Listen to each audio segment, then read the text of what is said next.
Hello students. जो अभी class 11th में हैं और साइंस के स्टूडेंट हैं और अभी एग्ज़ाम आने वाला है 27, 28, 29 को एग्ज़ाम है। तो आप सभी लोगों के लिए कॉमर्स वर्ल्ड हजारीबाग का एक यूट्यूब चैनल है अलग से साइंस के लिए, जिसका नाम है CWH साइंस, जिसमें ये वीडियो आप देख रहे हैं।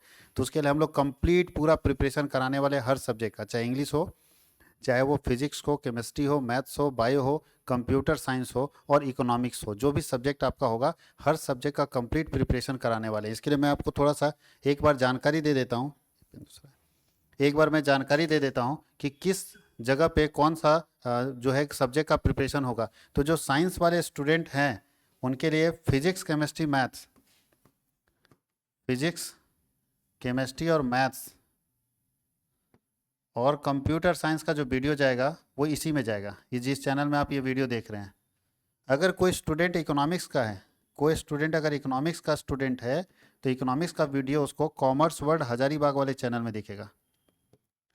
कॉमर्स वर्ल्ड हजारीबाग जो मेन चैनल है, इसमें सारे बच्चे को इसको सब्सक्राइब करना है, क्योंकि ये ऐसा चैनल है जिसमें आपको सारा नोटिफिकेशन मिलेगा, इंपॉर्टेंट नोटिस मिलेगा। ऐसा ना हो कि आप कोई नोटिस में चूक जाए। ये है CWH साइंस। तो यहाँ पे इकोनॉमिक्स प्लस इंग्लिश का, इंग्लिश जो कोर है, तो इंग्लिश कोर का भी सारा वीडियो इसी चैनल में मिलेगा। तो आप यहाँ से इंग्लिश कोर की प्रिपरेशन कर सकते हैं, इकोनॉमिक्स का कर सकते हैं, फिजिक्स, केमिस्ट्री, मैथ्स और कंप्यूटर साइंस के लिए कर सकते हैं। और आप लोगों के लिए, चूंकि हम लोग लाइव कब आएंगे, लाइव क्लास चलेगा यूट्यूब के ऊपर। यूट्यूब के ऊपर फ्री लाइव क्लासेस है जब तक आपका एग्जाम खत्म नहीं होता है, 29 फरवरी के बाद से। उसके बाद हम लोग 12th का ऑनलाइन बैच एप्लीकेशन पे चलाते हैं। ये सारा का सारा यूट्यूब पे लेंगे तो हम लोग खाएंगे क्या। इसलिए हम लोग एप्लीकेशन पे 2 मार्च 2024 से बैच स्टार्ट करने वाले हैं, आर्ट, साइंस और कॉमर्स तीनों के लिए, ऑनलाइन और ऑफलाइन दोनों। तो अगर आप ऑफलाइन पढ़ना चाहते हैं तो मटवारी है ना, पेट्रोल पंप के पास आना होगा, कॉमर्स वर्ल्ड हजारीबाग के ऑफिस में। और अगर ऑनलाइन पढ़ना चाहते हैं तो कॉमर्स वर्ल्ड हजारीबाग का ऐप इंस्टॉल कर लीजिए प्ले स्टोर से, और अब आप वहाँ से भी कोर्स परचेज कर सकते हैं। और नहीं तो मुझे फ़ोन कर लीजिएगा, मेरा नंबर आपके पास दिया ही रहता है। मैं आपको एक चीज़ और बता देता हूँ, ये जो नंबर दे रहा हूँ ना, ये बहुत काम का नंबर है जिसमें आपको सारा नोटिफिकेशन मिलेगा। ये मेरा नंबर है पर्सनल। अगर आप चाहते हैं कि हमारे यहाँ कब कौन सा क्लास, जैसे मान लीजिए अब आज हम लोग अगर देखें 24 तारीख को हम लाइव लाते हैं, तो 24 फरवरी को हम कौन सा सब्जेक्ट का लाइव होगा, किसका किसका लाइव क्लास कब कब होगा, मैथ का कब होगा, केमिस्ट्री का कब होगा। बच्चा जुड़ना चाहता है लेकिन उसको टाइम नहीं पता रहता है। तो हम लोग क्या किए हैं, हम लोग एक व्हाट्सअप चैनल बना रखे हैं। व्हाट्सअप चैनल में हर दिन का अपडेट डाल देते हैं, सुबह सुबह आपको पता चल जाएगा कि आज दिन भर में किसका किसका कब कब लाइव है।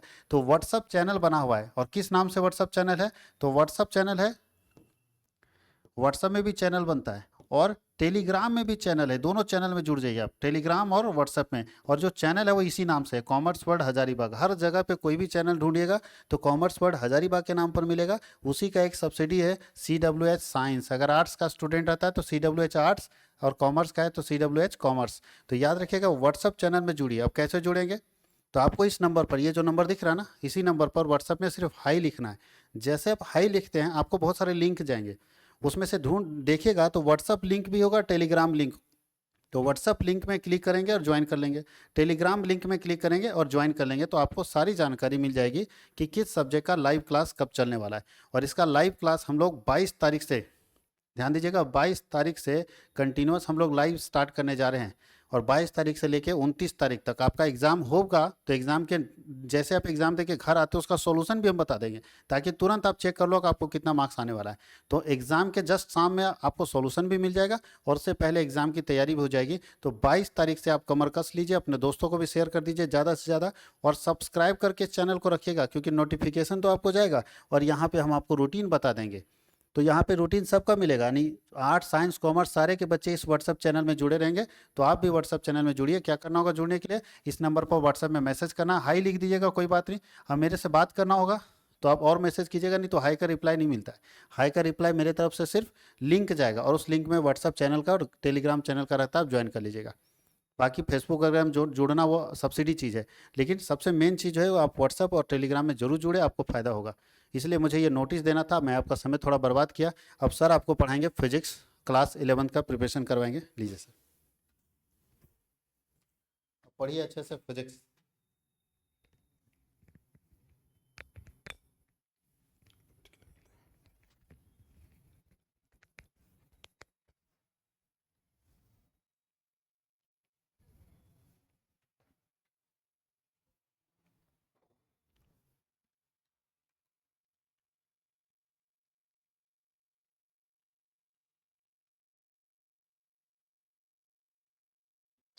हेलो प्यारे बच्चों, CWH साइंस हजारीबाग में आपका स्वागत है। जैसा कि क्लास 11th के लिए ये मेरा पहला वीडियो होगा और इससे पहले हमने क्लास 12th का कई सारे वीडियोज हमने चैप्टर वाइज बनाए हैं। इस बार क्लास 11th के लिए अभी जो प्रेजेंट में जो मॉडल सेट आया हुआ है हम अभी उसका प्रिपरेशन करेंगे। इसके साथ साथ 2019, 20, 21, 22 और इसके मिड में और भी कोई एग्जामिनेशन हुआ है जैक बोर्ड के द्वारा, उन सारे क्वेश्चंस को हम लोग देखेंगे आज से कंटिन्यूसली आगे तक। यानी आपके एग्जामिनेशन होते होते वो सारा क्वेश्चन आपको मिल जाएंगे, जो मैक्सिमम क्वेश्चन आपको एग्जामिनेशन में देखने को मिलेगा। ठीक है, और एग्जामिनेशन देने के बाद जैसे कि सर ने बताया, शाम में उसी दिन आपको सॉल्यूशन भी मिल जाएगा, वीडियो सॉल्यूशन, ताकि आप मिला सकें और आप आश्वस्त हो सकें। तो माई सेल्फ कमल प्रजापति, और देखते हैं आज का फिजिक्स का ये मॉडल सेट। देखिए, इसमें 40 प्रश्न रहेंगे, प्रत्येक प्रश्न के लिए 1 अंक रहेगा और सही विकल्प 4 इसका विकल्प रहेगा। गलत उत्तर के लिए कोई नंबर नहीं काटा जाएगा। ठीक है, प्रश्न नंबर 1 हम देखते हैं, इसमें से स्टार्ट करते हैं हम लोग। एकदम बिल्कुल इजी क्वेश्चन है, 1 लाइनर जो क्वेश्चन है उसको थोड़ा स्मूथली पढ़ेंगे, और जितना भी न्यूमेरिकल है आपको मालूम ही है कि न्यूमेरिकल हम काफ़ी डिप में जाकर के बताते हैं, तो उसको हम लोग बढ़िया से देखेंगे। देखिए, क्वेश्चन नंबर फर्स्ट क्या है, how many numbers of base SI units are there, है ना। SI में आधार इकाइयों की संख्या कितनी है, तो SI में आधार इकाइयों की संख्या 7 है, ये आप लोग को मालूम होगा, है ना। वो सातों कौन कौन सा है, तो ये है मास, आपका मास, लेंथ, है ना, टाइम, टेम्परेचर, है ना, electric current, amount of substance, और क्या भाई, लुमिनियस इंटेंसिटी।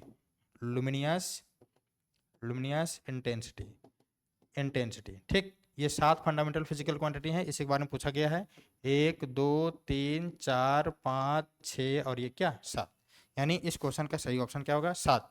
ध्यान रखिएगा, इससे और भी क्वेश्चन पूछे जा सकते हैं। कैसे, आपसे पूछ देगा कि इसमें से कौन फंडामेंटल फिजिकल क्वांटिटी है, इसमें से कोई एक ऑप्शन लेगा, बाकी 3 ऑप्शन अलग अलग देगा, है ना। तीनों ऑप्शन जो अलग देगा वो गलत होंगे, और ये सातों में से जो कोई भी एक ऑप्शन होगा वो सही होगा फंडामेंटल फिजिकल क्वांटिटी में से। ठीक है, तो इसका ध्यान रखिएगा, 7 फंडामेंटल फिजिकल क्वांटिटी है, ये नंबर केवल पूछा गया था और ये आपके पास 7 हो रहा है। ठीक, ये क्वेश्चन नंबर फर्स्ट था। सेकेंड नंबर देखिए, क्वेश्चन नंबर सेकेंड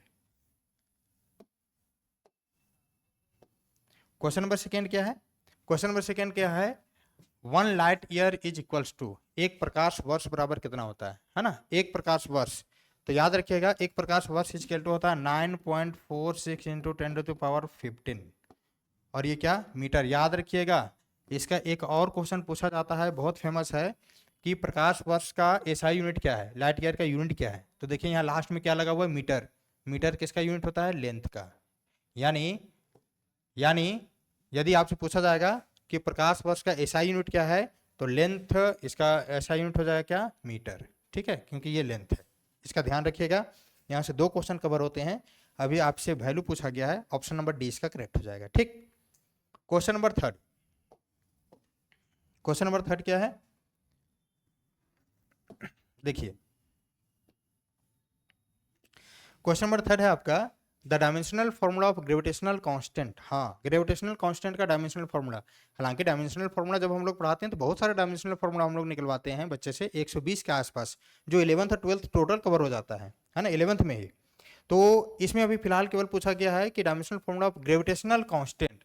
तो ग्रेविटेशनल कांस्टेंट कहाँ होता है, तो आप न्यूटन्स लॉ ऑफ ग्रेविटेशन में चल जाइए, वहाँ से ग्रेविटेशनल कांस्टेंट का वैल्यू मिल जाएगा आपको, और उसका वैल्यू भी फिक्स होता है 6.67 इंटू 10⁻11, है ना।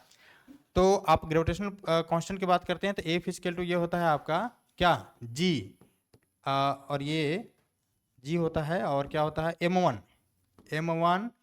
इंटू M2 बाई क्या, R का स्क्वायर। ये एक्चुअल में कहाँ से आया है, यदि 2 मास वाले बॉडी रहे M1 और ये क्या M2, और इसका सेपरेशन यदि R रहे तो ये फॉर्मूला आता है।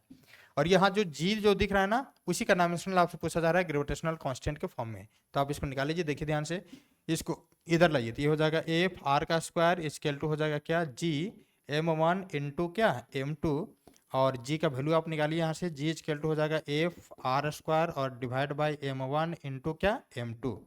डायमेंशन जी का पूछा गया है तो जी इक्वल टू फोर्स, फोर्स का डायमेंशनल फॉर्मूला क्या होता है हम डायरेक्ट लिख दे रहे हैं, ये निकलता है एफ बराबर एम ए होता है, मतलब मास इंटू एक्सेलरेशन। मास अपने फंडामेंटल फिजिकल क्वांटिटी है और एक्सेलरेशन को तब तक तोड़ा जाता है जब तक कि वो फंडामेंटल में नहीं आ जाए, और उसको हम लोग यूनिट और डायमेंशन के फॉर्म में रिप्लेस कर देते हैं। तो अभी हम डायरेक्ट यहाँ लिख दे रहे हैं एफ का फोर्स का एम एल टी माइनस क्या 2, और यहाँ आर मतलब सेपरेशन, सेपरेशन का एल होगा, ओनली एल होगा, एल स्क्वायर यहाँ लिख किया था, एल होगा, और डिवाइड बाय क्या होगा भाई m1 और m2 मास है यानी m का स्क्वायर हो जाएगा। तो एक m से एक मुस्कुरा रहा था, इसको काट दो, g स्केल टू m को ऊपर ले चलो, ये हो जाएगा m माइनस 1, l और l मिल करके l स्क्वायर हो जाएगा और t to the power minus 2 हो जाएगा। आप यहाँ पे मिला लीजिए, जो ऑप्शन मिलेगा वही इसका करेक्ट ऑप्शन होगा। m पर पावर माइनस 1 ढूंढिए कहाँ है, m पर पावर माइनस 1 सी वाला ऑप्शन में है, केवल सी वाला ही ऑप्शन में है। इसका मतलब है कि सी वाला ऑप्शन में है तो एल क्यू यहाँ से कहाँ से आया, एल क्यू यहाँ से कहाँ से आया, एक मिनट, एक हल्का सा हम देख लेते हैं, एम एल टी माइनस 2 और यहाँ आर का स्क्वायर है ना, आर का स्क्वायर इसका मतलब एल स्क्वायर होगा, ठीक है, मिस्टेक हमसे था, एरर था, यहाँ एल थ्री हो जाएगा, ठीक, यानी एम माइनस 1 एल थ्री और टी माइनस 2। आप यहाँ मिला लीजिए, ऑप्शन नंबर सी देखिए, एम माइनस 1 है, एल थ्री है, टी माइनस 2 है, यानी ऑप्शन नंबर सी करेक्ट हो जाएगा, ठीक है। ये क्वेश्चन नंबर 3 था। क्वेश्चन नंबर 4 देखिए, क्वेश्चन नंबर 4 क्या है, क्वेश्चन नंबर 4 देखिए, इसमें कंफ्यूजन नहीं होनी चाहिए, है ना, इस क्वेश्चन में थोड़ा सा कंफ्यूजन वाला क्वेश्चन है, हम कंफ्यूजन अभी दूर कर दे रहे हैं। कहता है person travelling on a straight line moves with a uniform velocity v1 for some time and with uniform velocity v2 for the next equal time, the average velocity is given by. देखिए, यदि हम लोग दो separation लेते हैं, यहाँ से यहाँ तक ये x है मान लो x1, और ये क्या मान लो x2 मान लो, कहता है ना कि इसका टाइम जो है ना t1 और ये जो टाइम है t2, ये दोनों टाइम एक्चुअल में इक्वल है, t1 इक्वल टू t2 है, ठीक।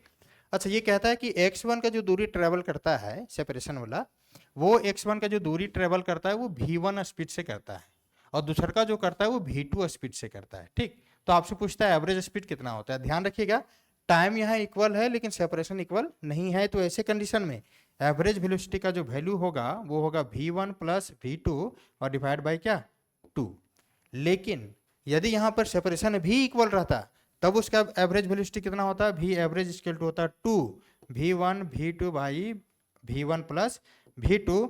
यहाँ सेपरेशन अभी इक्वल नहीं है, इसलिए ये वाला ऑप्शन फिलहाल नहीं होगा और ये वाला ऑप्शन करेक्ट हो जाएगा, क्योंकि इसमें टाइम इक्वल है, यानी ऑप्शन नंबर इसका बी करेक्ट हो जाएगा, ठीक है।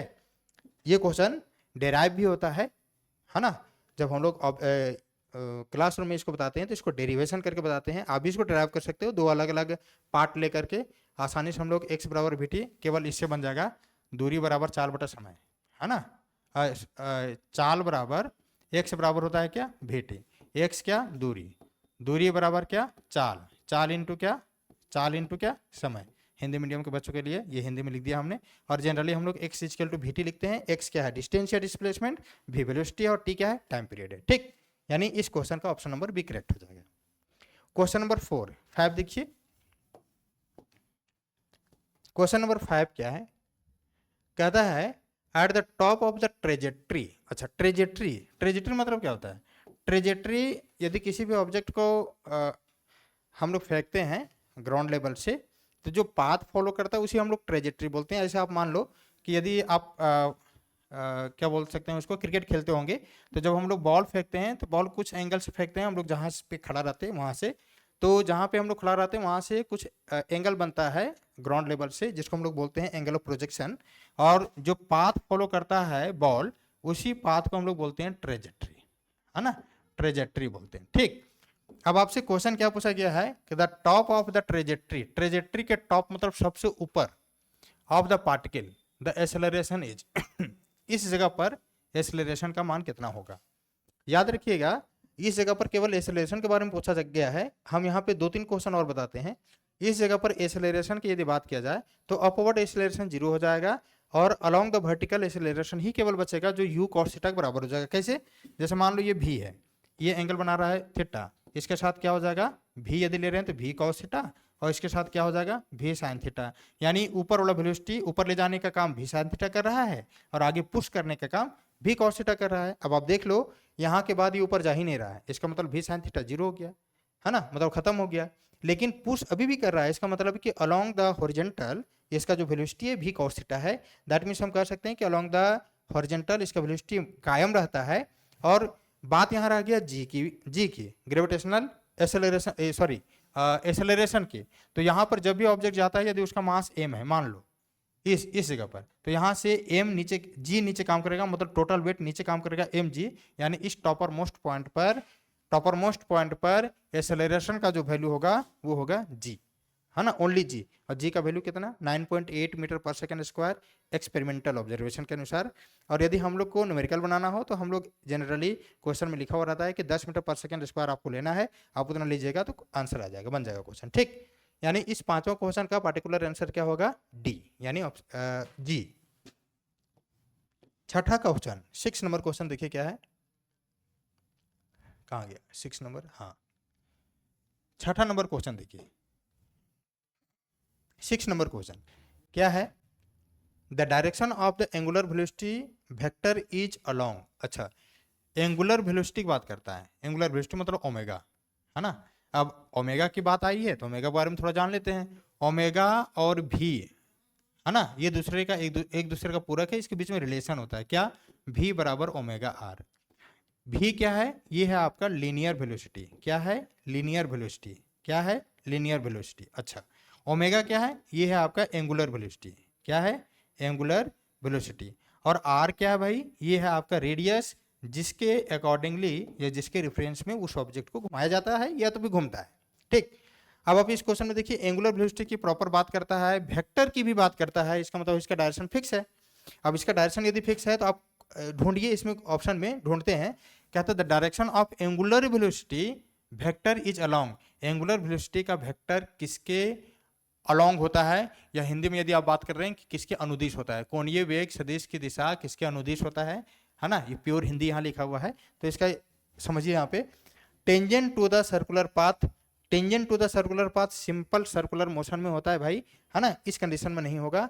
The inward radius, the outward radius, the axis of rotation. देखिए एंगुलर वेलोसिटी होने के लिए v बराबर ओमेगा आर होने के लिए या ओमेगा होने के लिए हमेशा जरूरी है एक्सिस का होना। यदि मान लिया जाए यदि ये एक्सिस ना रहे तो इसके चारों तरफ किसको रिफरेंस लेकर के हम उसको उस पार्टिकल को घुमाने की कोशिश करेंगे। इसका मतलब है कि यदि एक्सिस ऑफ रोटेशन रहेगा या एक्सिस रहेगा फिक्स, तो उसके चारों तरफ हम लोग सारी चीज़ों को हम लोग डिटरमाइन कर पाएंगे और निकाल पाएंगे। यानी इस क्वेश्चन का पार्टिकुलर आंसर होगा द एक्सिस ऑफ रोटेशन, यानी डी वाला ऑप्शन सही हो जाएगा। ठीक, क्वेश्चन नंबर 6 का। क्वेश्चन नंबर 7, आई होप कि आपको बढ़िया से समझ में आ रहा होगा। ये जो क्वेश्चन जितना है ये तो बता ही रहे हैं, और इससे रिलेटेड जितना क्वेश्चन आपको आना चाहिए वो भी क्वेश्चन हम आपको बता रहे हैं अभी, तो इसको ध्यान से एक बार कर लीजिएगा अच्छे तरीके से। ठीक, देखिए the trajectory of the projectile is. अच्छा, ट्रेजेक्ट्री के बारे में अभी हमने बात किया था। ट्रेजेक्ट्री मतलब क्या, पाथ, पाथ मतलब क्या, रास्ता, है ना। तो ट्रेजेक्ट्री मतलब रास्ता, किसका रास्ता, प्रोजेक्टाइल का। प्रोजेक्टाइल किसको बोलते हैं भाई, प्रोजेक्टाइल बोलते हैं यदि हम किसी भी वस्तु को ग्राउंड लेवल से कुछ एंगल से फेंकते हैं तो वो इस तरह का पाथ बनाता है, इसको हम लोग बोलते हैं ट्रेजेक्ट्री।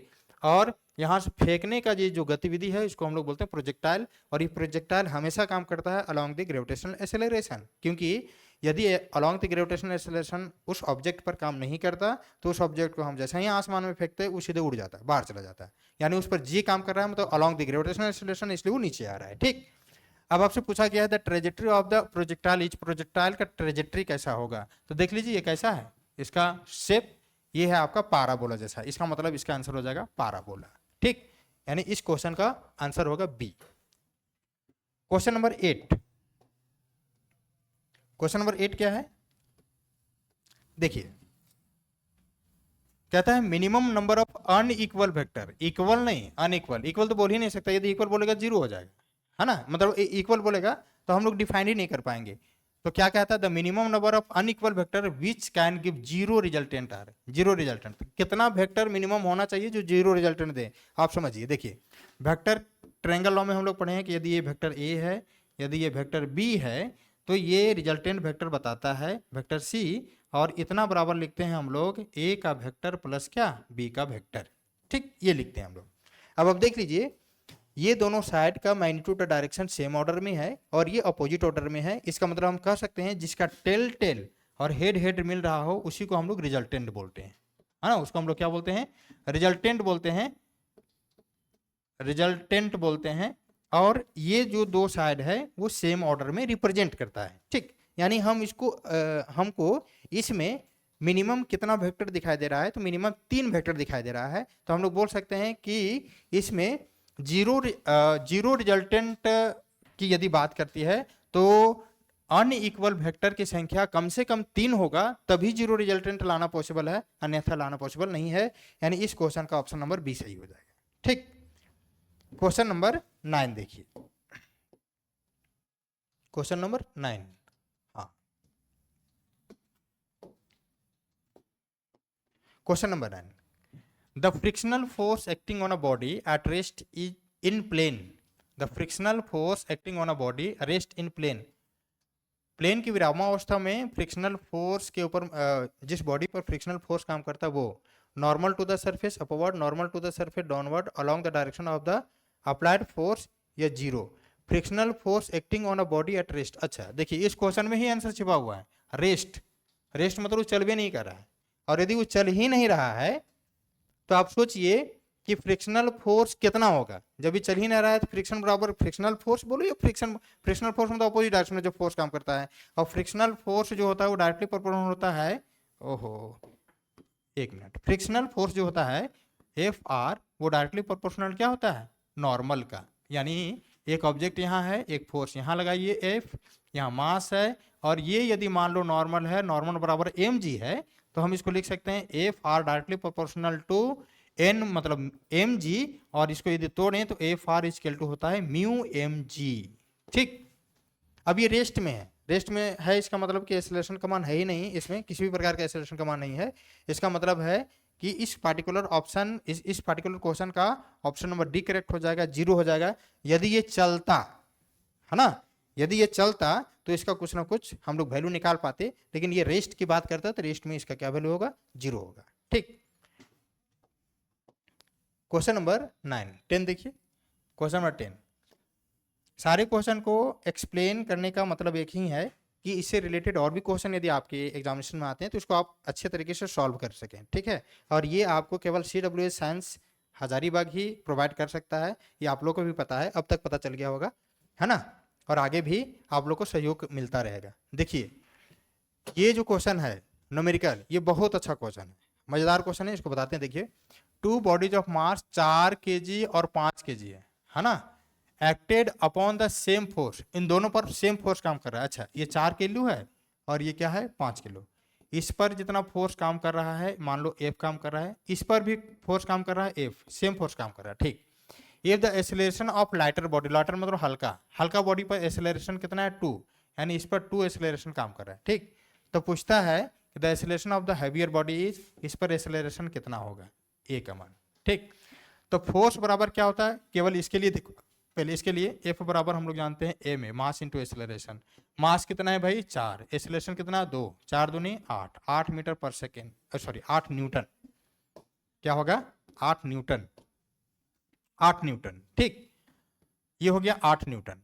अब कहता है कि दोनों के ऊपर में कैसा फोर्स काम करता है, कहाँ गया सेम फोर्स, यानी ये जो 8 न्यूटन है वो इस पर भी काम करेगा, है ना।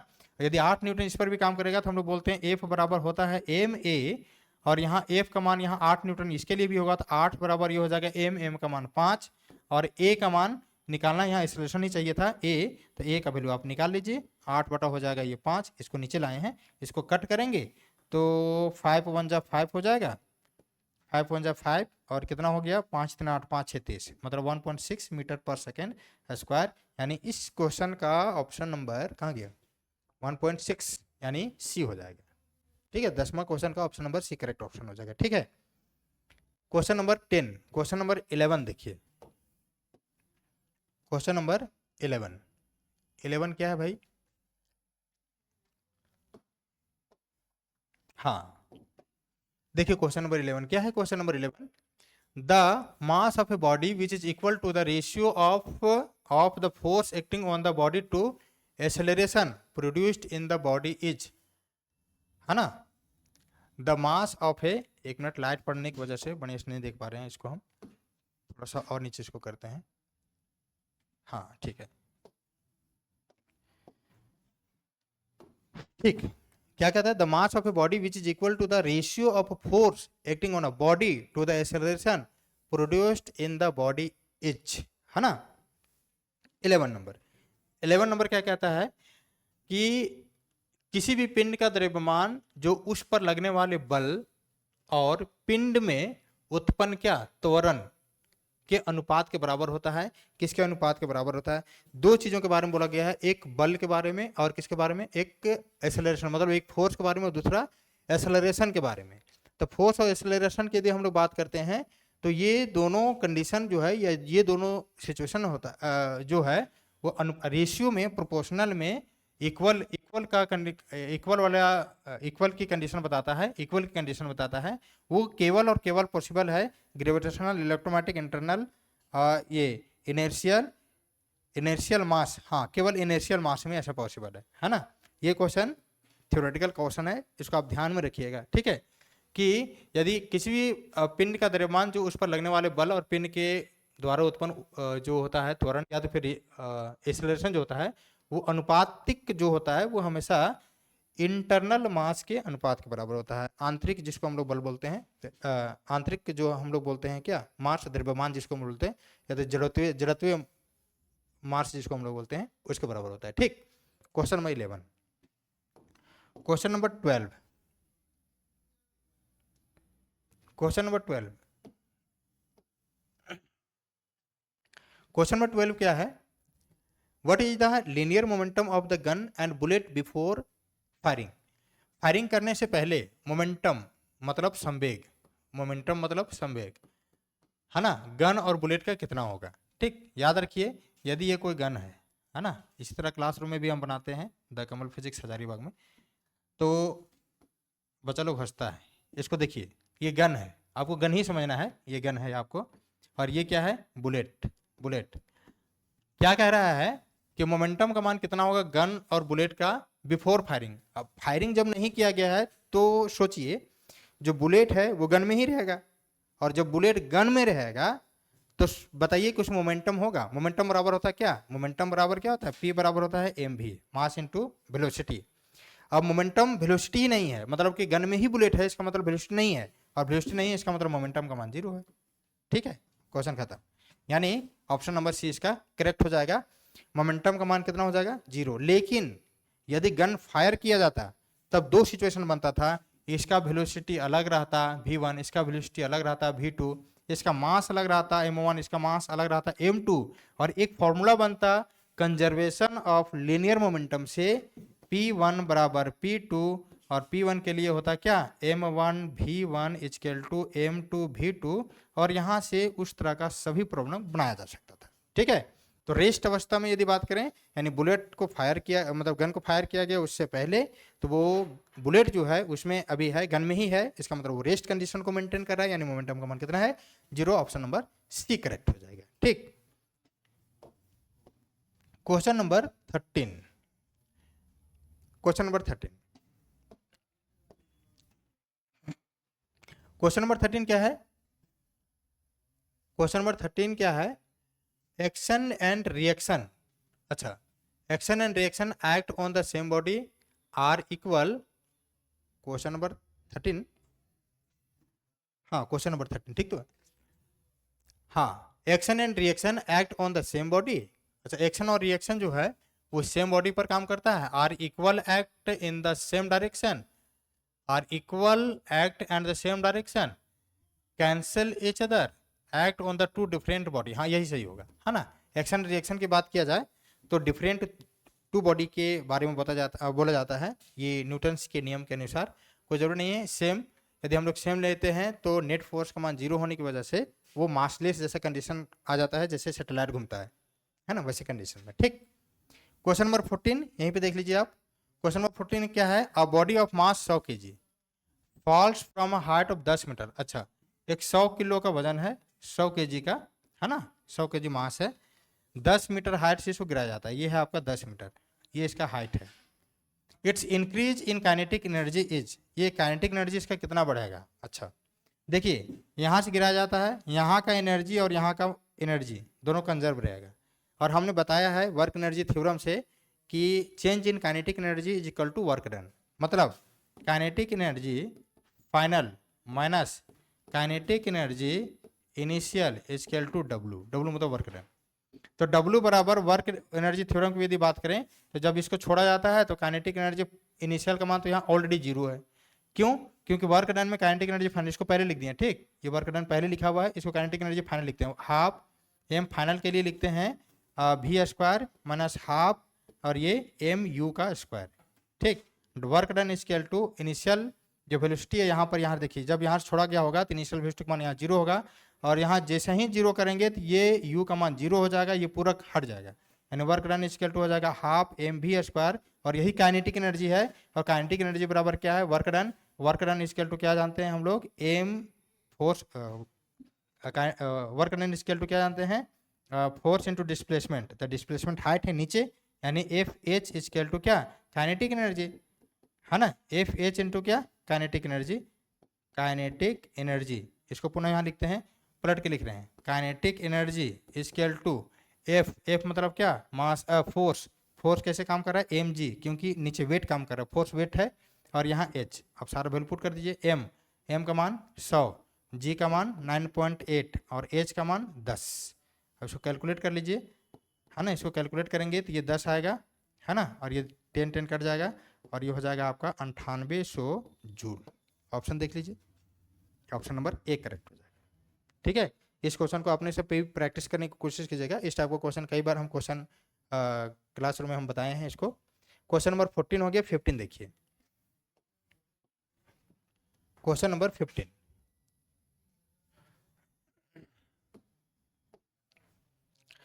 क्वेश्चन नंबर 15 क्या है? क्वेश्चन नंबर 15 है विच of the following is non conservative force. अच्छा, नॉन कंजर्वेटिव फोर्स किसको बोलते हैं? देखिए, कंजर्वेटिव और नॉन कंजर्वेटिव फोर्स किसको बोलते हैं? नॉन कंजर्वेटिव फोर्स की यदि बात किया जा रहा है तो नॉन कंजर्वेटिव फोर्स जो होता है वो होता है पाथ डिपेंडेंट। पाथ डिपेंडेंट, है ना, ये भी क्वेश्चन बन सकता है। और कंजर्वेटिव फोर्स जो होता है, कंजर्वेटिव फोर्स जो होता है, कंजर्वेटिव फोर्स वो होता है पाथ इंडिपेंडेंट। ये पाथ डिपेंडेंट होता है, ये होता है पाथ इंडिपेंडेंट। पाथ इंडिपेंडेंट मतलब पाथ पर डिपेंड नहीं करने वाला, यानी ये पोजीशन पर डिपेंड करेगा, इनिशियल एंड फाइनल पोजीशन पर केवल ही डिपेंड करेगा, ठीक। तो अभी आपसे पूछा जा रहा है नॉन कंजर्वेटिव मतलब पाथ डिपेंडेंट कौन है? तो देखिए, ग्रेविटेशनल फोर्स पाथ से कोई लेना देना नहीं है ना। इलेक्ट्रोस्टैटिक फोर्स भी कोई लेना देना नहीं है, मैग्नेटिक फोर्स भी कोई लेना देना नहीं है। फोर्स ऑफ फ्रिक्शन ये लेना देना है, इसका मतलब फोर्स ऑफ फ्रिक्शन सही ऑप्शन हो जाएगा। कैसे? देखिए, यदि कोई भी ऑब्जेक्ट को यहाँ से धक्का मारा जाएगा तो ये फ्रिक्शन करते करते करते करते रगड़ाते रगड़ाते यहाँ तक जाएगा। यदि ये नीचे वाला सतह नहीं रहेगा तो फ्रिक्शनल फोर्स होगा ही नहीं। इसका मतलब इस रास्ते से जा रहा है तो हम बोल सकते हैं कि ये जो है वो conservative, sorry non conservative force है, और non conservative force path dependent होता है, इसलिए ऑप्शन नंबर डी करेक्ट हो जाएगा, ठीक। Question number 15। 16 देखिए, क्वेश्चन नंबर 16। हाँ,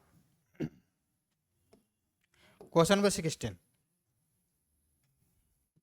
हाँ ठीक, बिल्कुल। Question number 16, a body acted upon by a force of 50 newton is displaced through a distance 10 metre in a direction making an angle of 60 degree with the force. अच्छा, एक object है यहाँ रखा हुआ है, इस पर ऐसे पकड़ करके ये खींच रहा है। कितना फोर्स लगा रहा है भाई इस पर? कहाँ गया, कहाँ गया? 50 न्यूटन, यानी इस पर लग रहा है ये 50 न्यूटन, ठीक। और ये कितना दूर जा रहा है ये डिस्प्लेसमेंट होकर के? 10 मीटर। 10 मीटर ही ना है, कहाँ गया? हाँ 10 मीटर। कितना एंगल बना रहा है ये इसके साथ बना रहा है 60 डिग्री, ठीक। फिर कहता है the work done by the force will be. देखिए, फोर्स उधर लग रहा है, डिस्प्लेसमेंट उधर ही होगा, तब उसको फोर्स बोलेंगे। जब किसी भी वस्तु पर फोर्स लगाते हैं और बल के ही दिशा में ये डिस्प्लेस करता है तो हम उसको वर्क बोलते हैं, ठीक है। उसको क्या बोलते हैं? वर्क बोलते हैं, और वही बोला जा रहा है। तो हम फोर्स उधर लगा रहे हैं तो बॉडी उधर ही जाना चाहिए, तभी वर्क होगा। तो इसके लिए दो कंपोनेंट लेना पड़ेगा एफ का। एफ का यदि हम लोग कंपोनेंट लेते हैं, ये 60 डिग्री है, एफ का कंपोनेंट इधर कितना हो जाएगा? 50 कॉस और ये 60 डिग्री, और इधर लेंगे तो 50 साइन और ये कितना हो जाएगा? 60 डिग्री, है ना। इसको अच्छा लिख देते हैं, नहीं तो कुछ नमूना लोग इसको गलत समझ लेगा। ये हो जाएगा 50 और ये कितना हो जाएगा साइन और ये 60 degree. Along the direction of force कौन है, ये वाला है। इसका मतलब वर्क डन बराबर क्या होता है, एफ और एफ इंटू डिस्प्लेसमेंट। डिस्प्लेसमेंट कितना है, एस मान लेते हैं अभी डिस्प्लेसमेंट, फॉर्मूला की बात करें तो इसको तोड़िए, एफ एफ एफ और ये क्या हो जाएगा एफ एस और ये कितना हो जाएगा कॉस थीटा। इसको पुट कर दीजिए केवल, आंसर आ जाएगा डब्ल्यू is equal to f, force का मान कितना है, फोर्स का मान 50 इंटू एस मतलब डिस्प्लेसमेंट 10 इंटू कॉस कितना 60 डिग्री, कॉस 60 डिग्री। और इसको यदि हम लोग तोड़ेंगे तो 50 इंटू 10 इंटू कॉस 60 का मान 1/2, 2 से ये कट जाएगा, इसको काटो ये इसको काटो, कोई फर्क नहीं पड़ता है। ये 5 बार में 5 5 जा 25 यानी 250 जूल इसका आंसर हो जाएगा। यानी इस क्वेश्चन का सही ऑप्शन डी हो जाएगा। ठीक है, क्वेश्चन नंबर 16 का। ठीक, आई होप समझ में आ रहा होगा अच्छे तरीके से। क्वेश्चन नंबर 16 17 देखिए, क्वेश्चन नंबर 17 क्या है, क्वेश्चन नंबर 17 क्वेश्चन नंबर 17 देखिए, which of the following principle is used by a ballet dancer during her performance. अरे बैलेट डांसर मतलब कि कोई गुड़िया या तो फिर कोई परफॉर्मर परफॉर्म कर रही होती है स्टेज पर, तो वो यदि मूव कर रही है डांस करते करते अपना परफॉर्मेंस के दौरान, है ना, बैटल डांस कर रही है, बैलेट डांस कर रही है ये, तो उस वक्त क्या कंजर्व रहता है इसके बारे में। तो सिंपल सी बात है, यदि वो घूमेगी मतलब कि एंगुलर वेलोसिटी, और एंगुलर वेलोसिटी इसका मतलब है कि एंगुलर वेलोसिटी किस में आता है, एंगुलर मोमेंटम में। हल्का सा समझ लीजिए, इसका ऑप्शन नंबर डी हो जाएगा। एंगुलर मोमेंटम क्या होता है ये समझ लीजिए, P बराबर होता है एम भी, ये है एंगुलर वेलोसिटी लीनियर मोमेंटम। इसमें यदि केवल r से मतलब रेडियल वेक्टर से हम लोग यदि गुणा कर देंगे तो r क्रॉस p, यहाँ भी लगाना होगा यहाँ भी लगाना होगा, r क्रॉस p को l बोलते हैं और यही एंगुलर मोमेंटम है। इसमें से ये स्केलर फॉर्म है, इसको बाहर रख लीजिए और ये हो जाएगा r क्रॉस क्या भी, यही एंगुलर मोमेंटम है और यही कंजर्व रहता है, जिसकी वजह से ये परफॉर्म कर पाती है, गिरती नहीं, यानी ऑप्शन नंबर डी करेक्ट हो जाएगा। ठीक है, यहाँ से एक तो फॉर्मूला भी हमने बता दिया। क्वेश्चन नंबर 17, क्वेश्चन नंबर 18 देखिए, क्वेश्चन नंबर 18, क्वेश्चन नंबर 18 क्या है, हाँ क्वेश्चन नंबर 18 है, the moment of inertia of a body does not depend upon. Moment of inertia किस पर डिपेंड नहीं करता है ना, तो मोमेंट ऑफ इनर्शिया किस पर डिपेंड नहीं करता है, different rotation of axis, nature of the distribution of mass, angular velocity, axis of rotation, किस पर डिपेंड नहीं करता है, कौन कौन, मोमेंट ऑफ इनर्शिया, है ना, मोमेंट ऑफ इनर्शिया। तो मोमेंट ऑफ इनर्शिया बराबर क्या होता है, M R square, M mass, R मतलब radius from axis of rotation से। ठीक है, यानी 18 नंबर क्वेश्चन की यदि हम लोग बात करें तो 18 नंबर को क्वेश्चन की यदि बात करें तो कहता है इसमें कि किस पर ये डिपेंड नहीं करता है ना। सबसे पहली बात देख लीजिए, मास पर डिपेंड कर रहा है, रेडियस पर भी डिपेंड कर रहा है, और जब जब रेडियस की बात आ जाती है तो मास मतलब nature of distribution of mass, यहाँ से पता चल रहा है ये इस पर डिपेंड डज नॉट डिपेंड कहता है, इस पर तो डिपेंड कर रहा है। Different orientation of axis, axis का अलग अलग ओरिएंटेशन हो सकता है, ये भी सही है, इसका मतलब है कि ये भी सही हो जाएगा। एंगुलर वेलोसिटी मतलब ओमेगा का यहाँ कोई टर्म नहीं आ रहा है। एक्सिस ऑफ रोटेशन, जब ये घूमेगा तो एक्सिस ऑफ रोटेशन के ही अबाउट घूमेगा, इसका मतलब है कि इस पर भी डिपेंड कर रहा है, यानी इस क्वेश्चन का ऑप्शन नंबर सी करेक्ट हो जाएगा। यानी एंगुलर वेलोसिटी का टर्म यहाँ कहीं नहीं है, इसका मतलब है किसी पर, मतलब इस क्वेश्चन में सही ऑप्शन ये होगा डज नॉट डिपेंड में। यदि डिपेंड की बात करता तो ये तीनों पर डिपेंड कर रहा है, ए बी और डी पर डिपेंड कर रहा है, सी पर डिपेंड नहीं कर रहा है। ठीक है, ये ध्यान रखिएगा। क्वेश्चन नंबर 19 देखिए, question number 19, torque acting on a body is the rotational analogue of. देखिए टॉर्क की यदि बात करें तो फोर्स का होता है टॉर्क, ठीक है, फोर्स का, यानी इसका सही ऑप्शन हो जाएगा बी। और भी हम कुछ कुछ बता देते हैं। यदि हम लोग बात करें वेलोसिटी तो एंगुलर भी का ये होता है ओमेगा, एनालॉग इसका। और यदि हम लोग बात करें भी एक्सेलरेशन को ए से नोटिस करते हैं, इसमें अल्फा से नोटिस करते हैं, है ना। काइनेटिक एनर्जी बराबर इसमें लिखते हैं हम लोग हाफ एम भी स्क्वायर, और इसमें हम लोग लिखते हैं हाफ आई मतलब एम जो है आई बन जाता है मतलब मोमेंट ऑफ इनर्शिया, और भी ओमेगा बन जाता है मतलब कि आई ओमेगा स्क्वायर। इसी तरह से बहुत सारा एनालॉग हम लोग चेंज कर सकते हैं। ठीक, अभी केवल बात किया गया है इसके बारे में, मतलब फोर्स का एनालॉग टॉर्क होता है, यानी इस क्वेश्चन का सही ऑप्शन बी हो जाएगा। क्वेश्चन नंबर 20 देखिए, क्वेश्चन नंबर 20 क्या है? क्वेश्चन नंबर 20,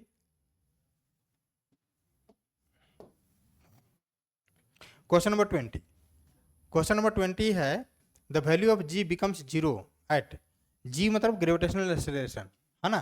तो याद रखिए ग्रेविटेशनल एक्सेलरेशन का मान, यदि ये अर्थ का सरफेस है तो अर्थ के सरफेस से धीरे धीरे अंदर आएंगे तब जी का मान घटेगा, अर्थ के सरफेस से धीरे धीरे ऊपर जाएंगे तब पर भी जी का मान घटेगा, लेकिन जीरो जो होगा वो अर्थ के सेंटर पर होगा, यानी जी का मान जीरो होगा अर्थ के सेंटर पर।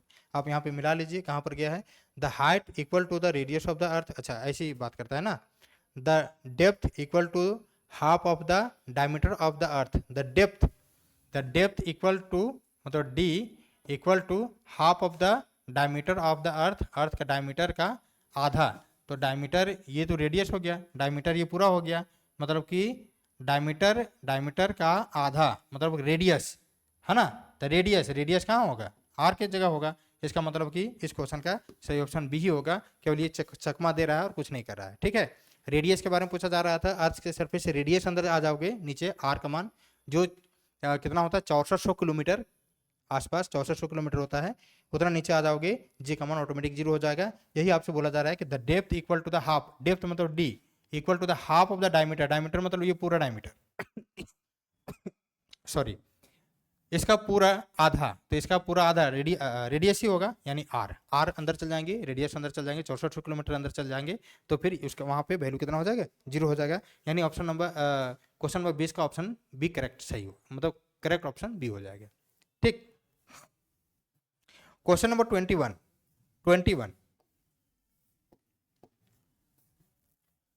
21 क्या है? कहता है gravitational potential energy will be maximum, gravitational potential energy की बात करता है, ठीक है। तो ग्रेविटेशनल पोटेंशियल एनर्जी कितना होता है? ग्रेविटेशनल पोटेंशियल एनर्जी यू बराबर होता है minus g m by r, ठीक। अब ये पूछा क्या जा रहा है आपसे, कहाँ पर ये मैक्सिमम होता है? तो इन्फिनिटी पर चल जाओ, मैक्सिमम हो जाएगा, यानी इस क्वेश्चन का सही ऑप्शन इन्फिनिटी हो जाएगा, इन्फिनिटी पर मैक्सिमम होता है हमेशा, ठीक है, ये ध्यान में रखिएगा, ये नेगेटिव है। क्वेश्चन नंबर 22, क्वेश्चन नंबर 22 क्या है? 22, the time period of an earth satellite in circular orbit is dependent of, है ना, time period of an earth satellite in circular orbit, earth satellite time period, earth satellite का time period independent, अच्छा independent बोलता है ना, independent in circular orbit, किस पर independent होता है? डिपेंड नहीं करता है, मतलब the mass of the satellite, radius of the satellite, radius of the orbit, both mass and radius of the orbit, neither the mass of the satellite और not the radius of the orbit. देखिए याद रखिएगा, हमने पहले भी बताया है कि अर्थ सैटेलाइट जब अपने ऑर्बिट में फिक्स हो जाता है तो वो वेटलेसनेस की कंडीशन को मेंटेन करता है, इसका मतलब वो मास पर डिपेंड नहीं करता है, ठीक। यानी इस क्वेश्चन का करेक्ट ऑप्शन हो जाएगा आपका ए नंबर, ठीक है, ये हमने पहले भी बताया था, पहले भी बता रखा था, ठीक। क्वेश्चन नंबर 23 देखिए, 23 तो यहाँ दिख ही रहा है, यहीं पे हम बता देते हैं इसको। क्या था? The elastic energy stored per unit volume in a stressed wire is, इसको रट्टा मारना पड़ेगा, इसको याद कर लीजिए, इसका ऑप्शन नंबर बी हो जाएगा, ठीक है। 23 नंबर का ऑप्शन नंबर बी हो जाएगा, इसको याद कर लीजिए, हाफ स्ट्रेस का स्क्वायर बाई गामा, गामा मतलब Young's modulus of elasticity, stress में स्क्वायर होगा, नीचे गामा से भाग लगेगा और ये पहले हाफ होगा, ठीक है, इसको याद कर लीजिए। क्वेश्चन नंबर 24 देखिए, क्वेश्चन नंबर 24 क्या है? The breaking stress for wire of unit cross sectional is called, इकाई अनुप्रस्थ काट क्षेत्रफल के तार के लिए टूटने वाले बलाघात को कहा जाता है। ये तो एकदम शुद्ध हिंदी लिखा हुआ है, इसी में आपको समझना पड़ेगा। The breaking stress for a wire, wire के ब्रेकिंग स्ट्रेस के लिए क्रॉस सेक्शनल एरिया जो होता है उसके लिए कौन सा सही है? क्रॉस सेक्शनल एरिया किसको बोलते हैं? देखिए ये इसका क्रॉस सेक्शनल एरिया, ये पूरा ये भी इसका क्रॉस सेक्शनल एरिया है, ठीक है। यदि हम इसमें से बात करें, यार्ड पॉइंट मतलब प्रभाव बिंदु, इलास्टिक फैटिग मतलब प्रत्यास्थ श्रांति, टेंसाइल स्ट्रेंथ मतलब तनन सामर्थ्य, यंग्स मॉडुलस ये तो नहीं होगा, यंग्स मॉडुलस कभी नहीं होगा, टेंसाइल स्ट्रेंथ मतलब तनन सामर्थ्य होगा, मतलब कि जितना खिंचा सकेगा खिंचाएगा फिर टूट जाएगा वो, ठीक है। इलास्टिसिटी चैप्टर से ये क्वेश्चन था, ठीक है। क्वेश्चन नंबर 25, श्यानता, श्यानता मतलब विस्कोसिटी। कहता है कि gas decrease with increase in temperature, temperature बढ़ाने पर गैस में विस्कोसिटी बढ़ता है, टेम्परेचर बढ़ाने पर लिक्विड में विस्कोसिटी बढ़ता है, टेम्परेचर घटाने पर गैस में विस्कोसिटी बढ़ता है, और टेम्परेचर बढ़ाने पर लिक्विड का विस्कोसिटी क्या होता है, घटता है। तो याद रखिएगा विस्कोसिटी में ये भी क्वेश्चन आपको याद ही करना पड़ेगा, है ना, ये भी क्वेश्चन आपको याद करना पड़ेगा। द विस्कोसिटी ऑफ, यदि लिक्विड की केस की बात करते हैं, लिक्विड डिक्रीज करता है इसमें यदि हम लोग टेम्परेचर को बढ़ाते हैं तब। यानी ऑप्शन नंबर इसका 25 नंबर का 25 का ऑप्शन नंबर डी इसका सही हो जाएगा। ठीक है, आई होप कि आपको बढ़िया से समझ में आ रहा होगा। इसका ऑप्शन नंबर डी करेक्ट हो जाएगा। ठीक, क्वेश्चन नंबर 26 कहा गया, water can rise up to the height h in a capillary tube if the tube is cut to the half its size, the water in the tube will be. Capillary tube किसको बोलते हैं, जिसको हम लोग हिंदी में बोलते हैं case नलिका, है ना, उसको बोलते हैं कैपिलरी ट्यूब। जैसे आपका रिफिल है ना, रिफिल है ना, कलम के अंदर वाला रिफिल, वो भी कैपिलरी ट्यूब है ना, केस नलिका है। आपसे क्या पूछा जाता है, हिंदी में इसको समझते हैं, हिंदी में ही समझना, इसको आसान होगा।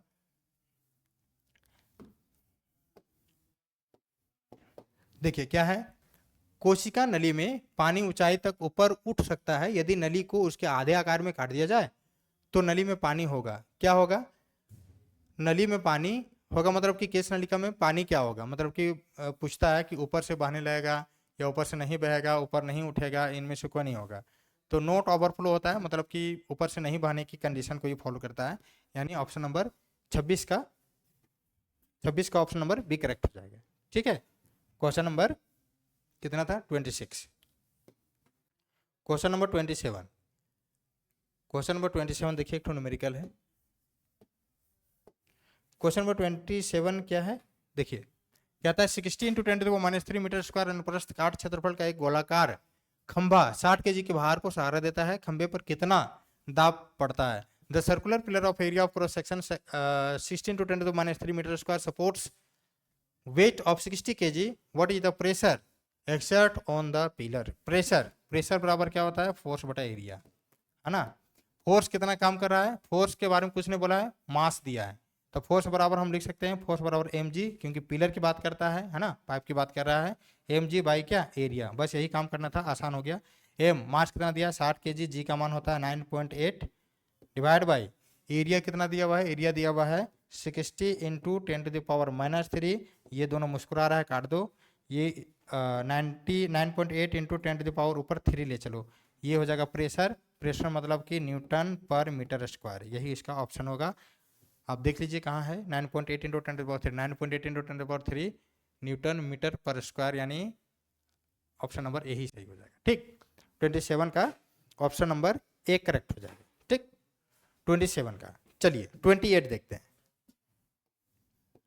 28, when water is heated from 0 degree to 4 degree, the volume of water, ध्यान रखिएगा 0 डिग्री से 4 डिग्री इसको बढ़ाया जाएगा तो उसका वॉल्यूम घट जाएगा, है ना, तो उसका वॉल्यूम क्या हो जाएगा, डिक्रीज करेगा।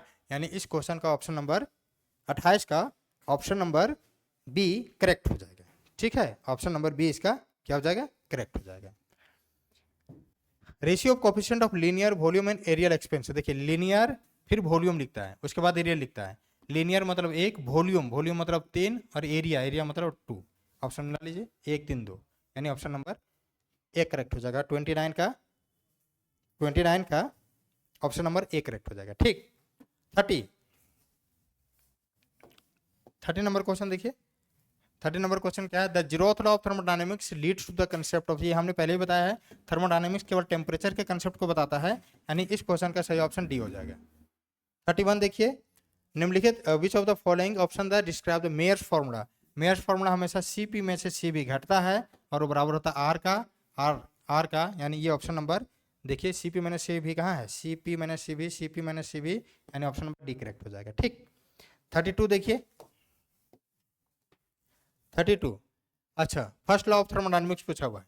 फर्स्ट लॉ ऑफ थर्मोडायनेमिक्स हमने क्या बताया, कोई एक सिस्टम है मान लिया जाए, इसमें जितना हीट हम लोग देंगे डेल्टा क्यू, और ये जितना इसमें इंटरनल एनर्जी चेंज करेगा प्लस चेंज जितना वर्क डन होगा उसके बराबर होगा एड के समेशन के। तो डेल्टा क्यू बराबर हम लोग लिख सकते हैं डेल्टा यू प्लस क्या डेल्टा डब्ल्यू, यानी ये ऑप्शन सही होगा, यानी ये जहाँ फॉलो कर रहा है। अच्छा, यहाँ वर्क डन बराबर delta U plus P D भी हम लोग लिखते हैं, है ना, पी डी भी लिखते हैं डेल्टा क्यू बराबर, ठीक है। यानी इस क्वेश्चन का सही ऑप्शन हो जाएगा ऑप्शन नंबर ए। 32 33 देखते हैं, जल्दी से खत्म करते हैं इसको। 33 क्या है? Average kinetic energy of molecules is, average kinetic energy of molecules is, है ना, क्या होगा? Directly proportional to square root of temperature, directly proportional to absolute temperature, हमेशा एब्सोल्यूट टेम्परेचर के डायरेक्टली प्रोपोर्शनल होता है, आगे पढ़ने की आवश्यकता नहीं है। यानी इस क्वेश्चन का ऑप्शन नंबर बी करेक्ट हो जाएगा। क्वेश्चन नंबर 34 देखिए, question number 34, a gas behaves on an ideal gas at, ideal gas के जैसा कब आइडियल गैस के जैसा ये बिहेव करने लगता है ना? तो जब प्रेशर लो रहेगा और टेम्परेचर हाई रहेगा, प्रेशर लो रहेगा टेम्परेचर हाई रहेगा, आप ढूंढ लो कहाँ है ना, low pressure and high temperature, option number B, यानी इस क्वेश्चन का ऑप्शन नंबर बी करेक्ट सही हो जाएगा, ठीक। क्वेश्चन नंबर 35 देखिए, क्या which of the following function represent a simple harmonic oscillation, कौन function simple harmonic oscillation describe करता है? याद रखिएगा प्लस माइनस दोनों हो सकता है। देखिए 2 यहाँ है, 2 यहाँ है, 2 यहाँ है, जिसमें कोफिशिएंट में कुछ भी गुना ना हो वही सही ऑप्शन होगा, बाकी नहीं होगा। देखिए इसमें सब 2 में गुना है, इसमें 2 गुना नहीं, यानी ऑप्शन नंबर डी इसका सही ऑप्शन हो जाएगा, ठीक। चलिए question number 36, a child swimming on a child swinging on a wing in a sitting position stand up, then the time period of the swing will be, यदि कोई लड़का झूला झूल रहा था और उस झूला पर वो खड़ा हो जाए तो उसका टाइम पीरियड पर क्या असर पड़ेगा, है ना। क्वेश्चन नंबर 36, है ना, क्या असर पड़ेगा भाई? टाइम पीरियड पर क्या असर पड़ेगा? टाइम पीरियड हमेशा क्या हो जाएगा? घट जाएगा। टाइम पीरियड का मान क्या होगा? घट जाएगा, यानी ऑप्शन नंबर 20 का सही हो जाएगा। 37 नंबर देखिए question 37, a long spring is stretched by 2 kilometer, its potential energy is V. If the spring is stretched by 10 kilometre potential energy, देखो 2 किलोमीटर, 1 मिनट,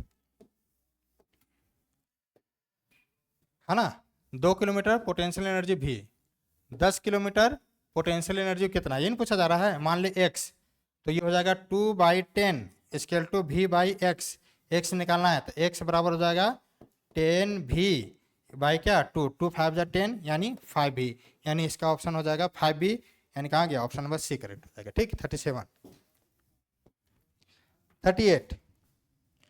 38 क्या है? The phenomena of sound propagation in air is adiabatic process, है ना, Laplace correction बताया था, क्या होगा? Adiabatic process होगा, ठीक है। चलिए नेक्स्ट क्लास में हम लोग देखेंगे 2 क्वेश्चन, तब तक के लिए धन्यवाद।